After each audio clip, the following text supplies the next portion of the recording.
Hi guys, it's Nancy, and I am going to do an experiment because I do believe the Catherine Pooler paper can replace 4 brands of paper in my craft room. So we're going to be trying out some foiling. My go-to foiling cardstock right now is Hamilco White Glossy Card, also known as semi-gloss. We get this from Amazon. I print and foil on this. Some Bristol Smooth for blending. Some regular stamping paper, which I usually use Stampin' Up! Or Neenah Solar White, so I have both of those here. And Spectrum Noir Ultra Smooth Premium White cardstock for alcohol coloring. And this is the Catherine Pooler paper, which I know you guys can't feel it, but it is way smoother than all of these other papers that I normally use.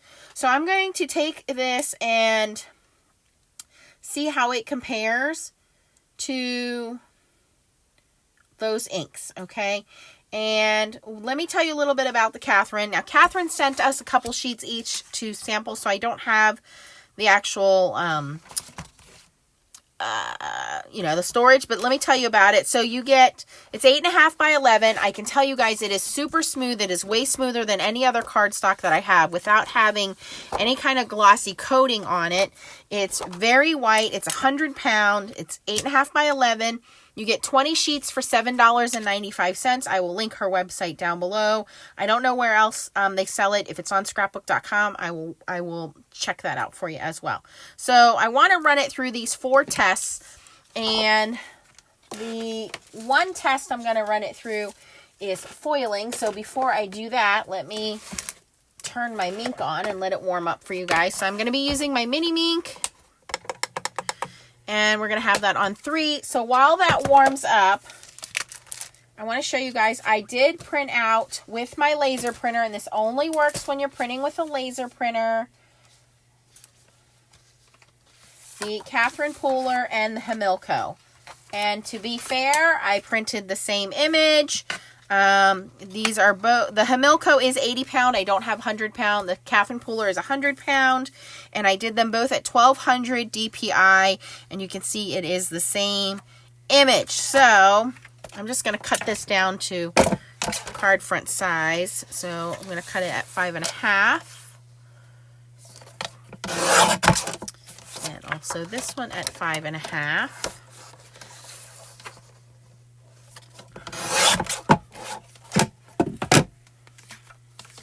So we have CP versus Hamilco for foiling. We're going to use the same foil, which is the H&H holographic pink foil. Hold on, let me pull my little label off here.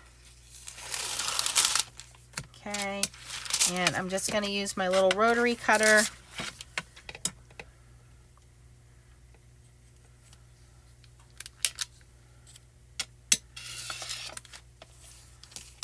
And of course, we will dusty, don't worry.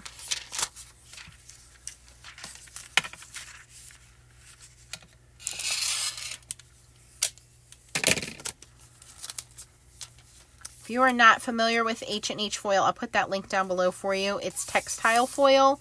The best value, you're going to pay, I think it's $11 for a 12-inch roll of foil with 25 feet of foil on it. I cut mine in half, so that's why my rolls are shorter. But you will get a 12-inch roll with 25 feet of foil. So I'm doing my dusty here.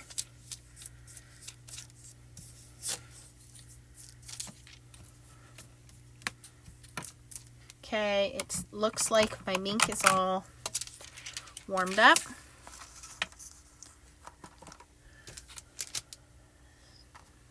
Let me just cut these extra edges off so it'll fit through better.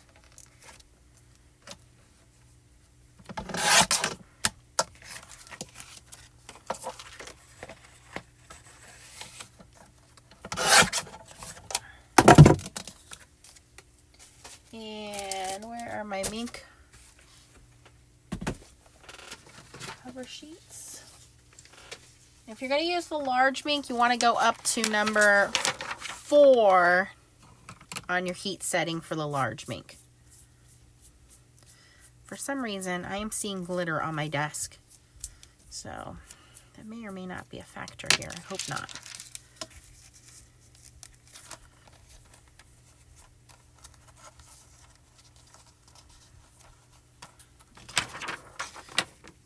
There's a little wrinkle in my foil down here at the bottom. We're not going to hold that against it. It's the way the sticker was on there. Okay, so let's feed these through.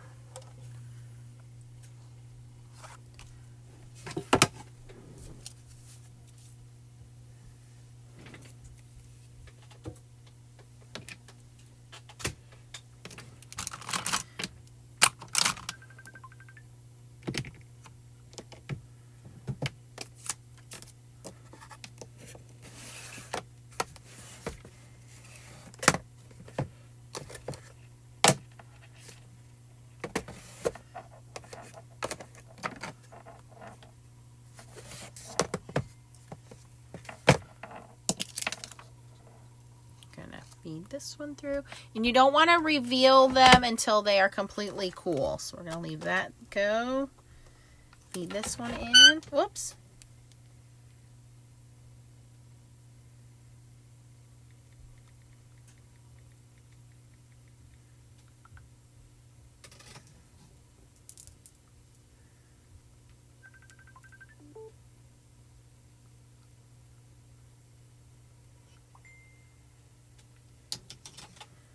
Okay, and you want to use a mink because it does work a lot hotter, and it has rollers which give your machine a nice amount of pressure. So make sure those are done. Okay, so we will let those cool and then we will reveal those. Okay. I'm going to cut this piece of Catherine Pooler down. Again, 2 card front size, so I'm going to do 5.5 by 4.25. Now, this is a nice thick cardstock, so actually it could eliminate 5 pieces of card in my room because it actually can be used as a card base. So, most of my card bases are 100, 110, 120. So, this is a 100-pound. Score that at 4.25. Actually makes a pretty nice card base too. So could eliminate that. Right now I'm using Accent Opaque cardstock from Amazon. It's 120 pound, I think, so it's a little heavier. Okay, so card base is one of them. Let's see how the foiling looks.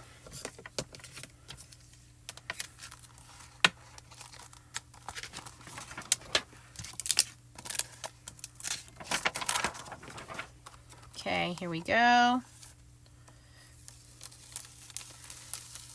This is the Hamilco, and that is as good a foiling as you're going to get. There is one tiny dust spot there, but you guys can see that that is perfectly foiled. Look at all of that smooth goodness. Okay, let's see how the Catherine Pooler does. Pretty good, pretty good. There is a couple spots of non-foiling there. It is almost as smooth as the Hamilco. Wow. I will say the Hamilco is probably still going to be my #1, but that's really good. That is really smooth. That's really, really good. That's pretty close, pretty close. Hamilco's a little better, but in a pinch, you can use this. This is really good. It's way better than regular paper, I'll tell you that.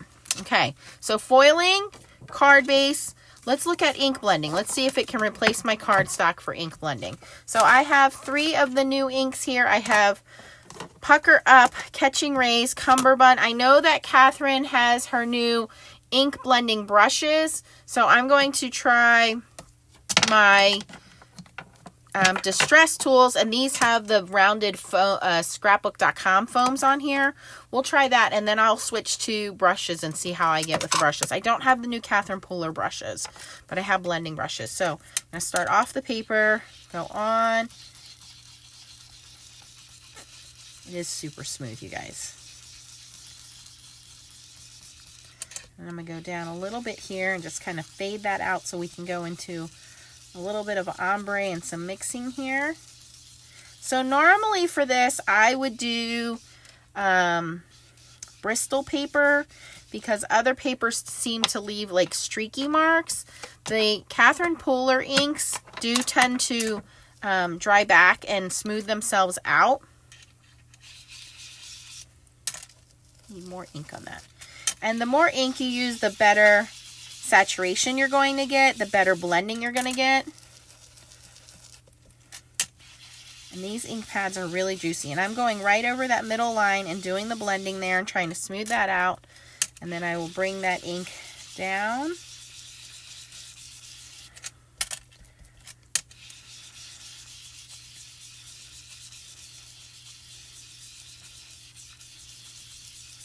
Look at how smoothly that's blended in the transition area there. That's pretty.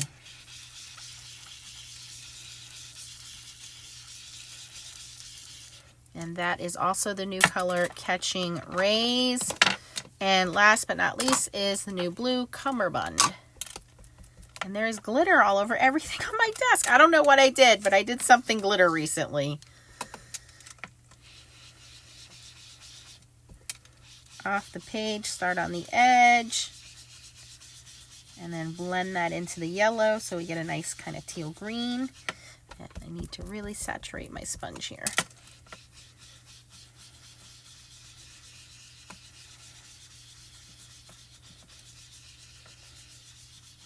Okay, so normally when I use my regular stamping paper, like my Stampin' Up! Or my Neenah Solar White, I don't get good blending. And it's because the paper it's smooth, but it's just not smooth enough. Where the Bristol, the ink sits on top. So I'm going to give this a positive review and say, yes, I think that this could replace my Bristol for ink blending. Look how pretty that is.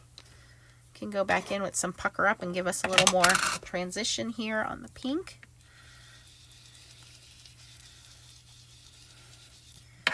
And again, you can always go in and add more and keep blending. The more ink you do with ink blending, the better it looks.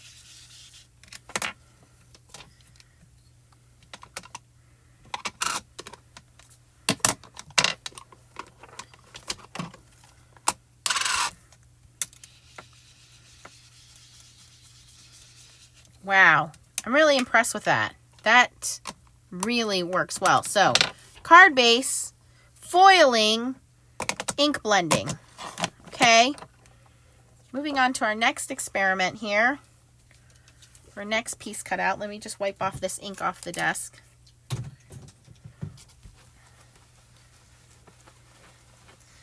How about, well, we already know it works on regular stamping, so I'm not going to show you guys that because it does work great with regular stamping.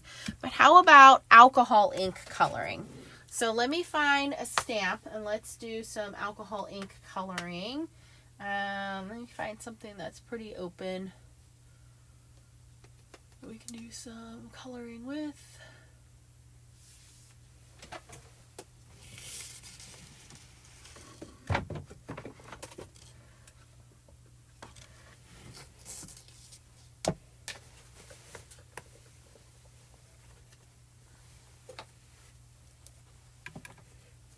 Okay, so here's an older Hero Arts rubber stamp. I think it's called something Rose. They still sell this stamp, Antique Rose, but I think it comes in photopolymer. I am going to use the Catherine Pooler Midnight Black ink, which once you heat set it, you can use with alcohol markers.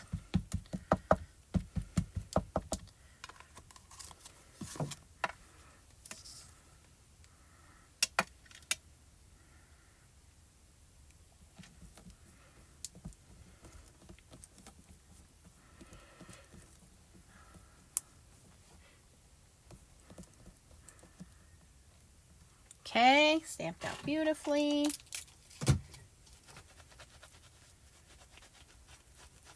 Now I will say that archival ink, the black from Catherine Pooler, is the only one that is an archival ink. So this will stain your photopolymer stamp, so you just want to be careful of that. But you can watercolor with this ink. You can Copic marker color with this ink, or alcohol marker color with this ink. You just want to make sure you heat set it before you do any of that. But this will stain photopolymer stamps. Works really, really well with your rubber stamps. Let me take my heat gun to it, set it.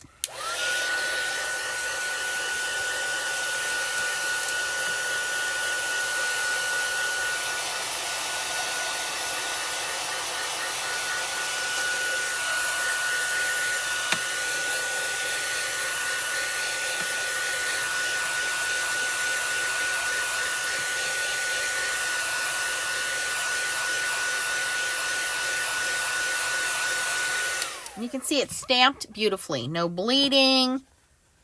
Beautifully stamped. All right, so I don't do great with coloring, you guys. So I'm just going to grab a couple of colors here and see what I can manage. I don't even know if I have any that are close in color.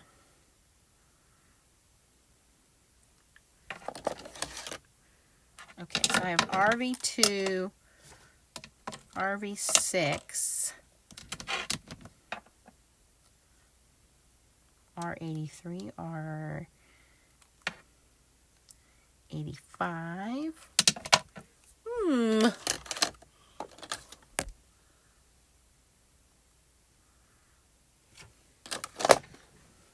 All right, let's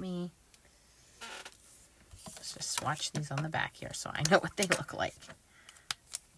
It is kind of a pink rose color. Oh yeah, that's much darker than that. Okay, that's much lighter. That is neon. Okay, we're going to use these three colors. So I think if I use these three, I might be okay. Okay, so this is RV02, which is much lighter. So I'm going to start with that and just, ooh, this marker's dry. It needs to be reinked. And I'm going to go down and lay this down as my base color. And again, I'm not great at coloring. If you want to watch coloring, go check out Ryan's channel. It's Color and Recover. He does amazing coloring videos. You can check him out. You will have, anytime you use any kind of alcohol markers, you will have bleed through the back of the paper, which is fine, because you're going to have that when you're blending. So I'm basically just taking this and just very messily covering the whole bottom layer here. Okay, I'm not being real neat.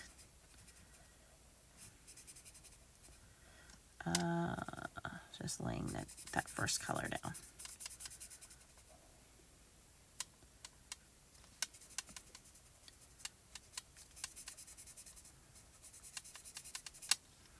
And I really want to see how this is going to blend out on this paper. The test here is, how good is the paper?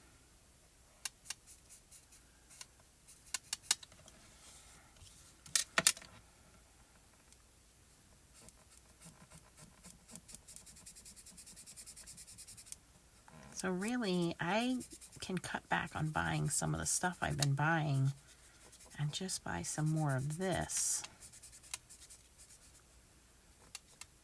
Or if you're in a jam and you run out of some of the things that you've been buying, you know you can go reach for this. All right, in some of these thicker areas here, my ink didn't dry and it looks like it bled a little, but we'll be okay. So now I'm just going to go back in with the same color and kind of feather in where I think my second layer is going to go. And just kind of use this feathering in as like my guide, because I know it's going to be darker with those layers. Anytime it's under a petal, anytime a petal is folded in.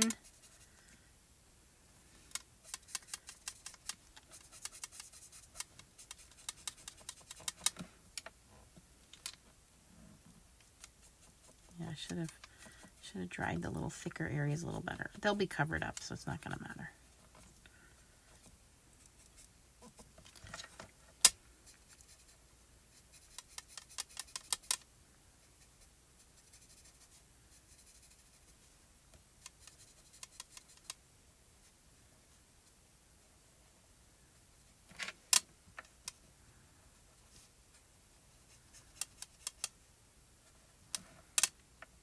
All right, so now I can go with my second color. This was RV2.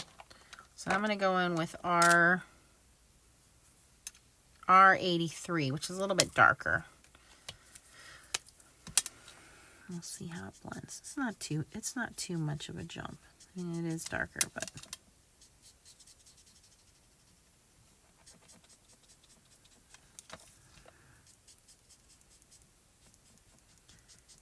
and these new inks were just released by Catherine, the Date Night collection. I'll link those, and I'll link the paper down below for you guys.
Okay, and again, I am working kind of fast here. We want to see, again, no bleeding. The ink is staying where it's supposed to stay.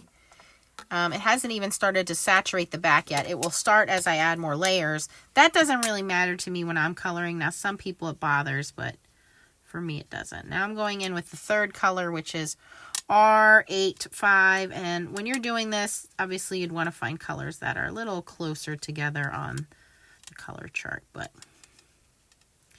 again, I'm doing this as a real quick example to see how we can get these colors to blend and smooth out. They do look nice when they go down. They're very smooth. This paper is really holding up very well. A lot of papers, when you color with alcohol inks, they tend to bleed, or they don't allow for much blending. We'll see how this one does. I know some people go from dark to light. I go light to dark and then go back again. And with alcohol inks, it's the same thing as ink blending. You do kind of want to saturate your paper. You don't want to oversaturate with the same colors too much in one area, because then you'll get these little white spots. But you do want to have that kind of saturation of ink so that you can blend. So, you know, you want to have like a few layers built up so you can blend. But you don't want to oversaturate, because you'll get white spots in your paper. So then I'll go back with the R83. Kind of smooth some of that out.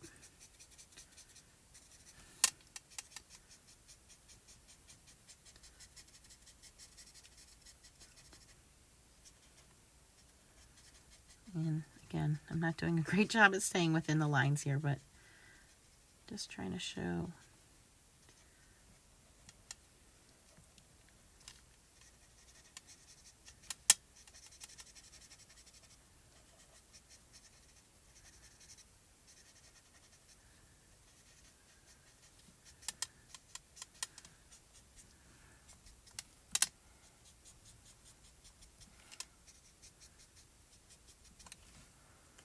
All right, and then we're going to go back in with the lightest, which is RV02, and just, again, resaturate everything,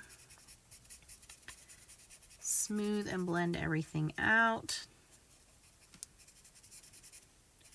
Now, because my colors are so far off in terms of their variation, you want to be closer in your colors. You're going to see my marks. They're not going to completely blend out, but they are doing a good job at kind of blending with each other. You're always going to see my lines because my colors are too separate. I need to find a better middle color. But overall, yeah, this paper is holding up pretty good, you guys. And I would not have known about this paper if Catherine Pooler didn't send it to us and say, here, try this out. Tell me what you think. she's using it for her stamping and stuff. And I just felt like, okay, I have like 80 million kinds of paper. I don't need another paper in my pile. But as soon as I felt how smooth this paper was, you guys, I was like, oh my gosh. This paper is so ultra smooth. I got to try it for foiling was my first thought. And it worked pretty good for foiling. Wow, that looks pretty good for being alcohol colored. And I am not, I don't do that well with coloring, you guys. Okay, I'm going to say that this paper definitely replaces 4 out of my 5 papers easily. So my final verdict is, if you have not tried this paper, it's $7.95 from Catherine Pooler. 20 sheets, 8.5 by 11. I'll see if I can find it anywhere else. But it's, again, 100 pound. It's pure white. It's super smooth, like just the texture itself of the paper. So you can use it to replace your alcohol ink coloring. Definitely don't need to buy any more of this. Hands down, I don't need to buy any more. I have Catherine Pooler paper, okay? Card bases, pretty sturdy card base. If you want a thicker card base, of course, by the time you layer this on top, you're going to have 100 pound, stamp panel with 100 pound cardstock. So that's going to be pretty sturdy. You could go thicker if you wanted to, but you could replace your cardstock base with that, especially if you're somebody just starting out. You don't want to go buy 5 different kinds of paper. So card bases, alcohol ink coloring, blending, amazing for sure. Definitely love that. Stamping, we already know that. So it's going to Neenah Solar White, Classic Crest, Stampin' Up. Don't need to buy that anymore. Bristol, don't need to buy that anymore. And the only one I would say is just close, marginally close, would be the Hamilco for laser printing. And because Hamilco it's coated, this paper has a glossy coating on it, you guys, which is why it's good for that. Not everybody likes that coating. So if you don't want that shine or that coating on there, this is a pretty darn good option. I would give the Hamilco, obviously, a 10 out of 10 for foiling. I'm going to give the Catherine Pooler paper a 9 out of 10 for foiling. You really, unless you're like me and really like a foiling snob, really looking for those imperfections, it's really difficult to see that in here. It is very smooth. It foiled completely. There's a couple of dust spots, but I'm not going to take that out on the paper itself. So if you are looking for a new paper to try out, please go check out the Catherine Pooler paper. Again, 20 sheets, $7.95. You can foil with it. You can stamp on it. You can alcohol color on it. You can do ink blending on it, and you can make card bases out of it. So you can literally do 5 things with the same pack of paper. The only thing I probably wouldn't recommend on it is doing like mixed media or doing any kind of watercoloring with heavy water on it. Of course, you can stamp on it, you can heat emboss on it, but I think I can replace 5 different kinds of papers with this one pack. So go check it out. If you've tried this paper, let me know down in the links what you think about it. But I always like doing these experiments and sharing them with you guys. Also, don't forget to check out the new inks from Catherine Pooler. I'll link those for you as well. And if you haven't tried the black, it's a great dark black archival ink. All of her inks are the spongy pads, which I like. Just remember, it will stain your clear photopolymer stamps. I don't use it on my clear stamps, but I love it for red rubber stamps. And you can watercolor with it. And as you guys can see, you can also alcohol color with it.